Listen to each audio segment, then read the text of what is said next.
I would like to express my thanks to ICFJ and all the people from OCCRP and Investigace who pushed me and my limits to be the journalist I am today. For me, it all started in a Cuban prison. I was a human rights defender supporting Cuban independent media and journalists, or what was left of them after a crackdown.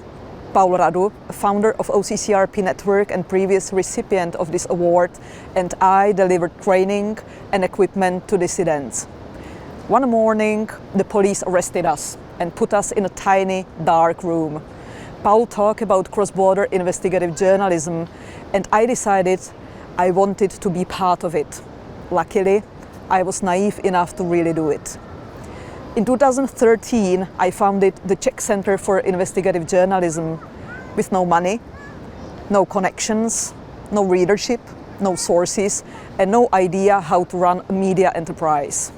That year, I did my first story with OCCRP about investments of the Azerbaijani ruling family in Czech Republic.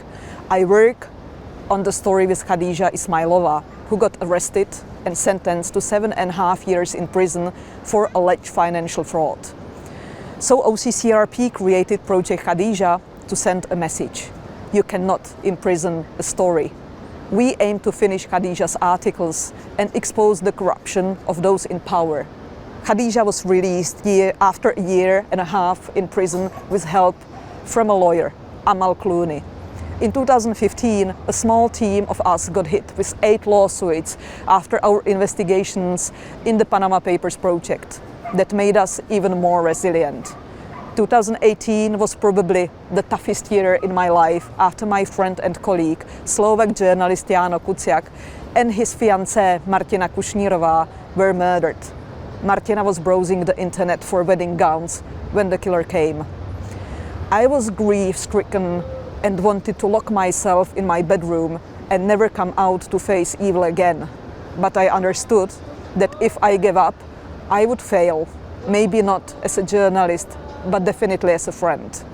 So we team up with the best Slovak journalists to finish all the stories Jáno started. We got access to the cell phone data of the lead murder suspect. We reconstructed how the murder happened. We exposed the system of corrupt judges, businessmen, politicians and law enforcement. The system collapsed. Slovakia changed. But our job is not done. The job of a journalist is never done. This recognition is not for me, it is for all the people who make change happen, including those in Slovakia who protested the murders of Jáno and Martina, and those who worked on Khadija's stories when she was in jail. We have the power to make the changes happen. We just need to claim it.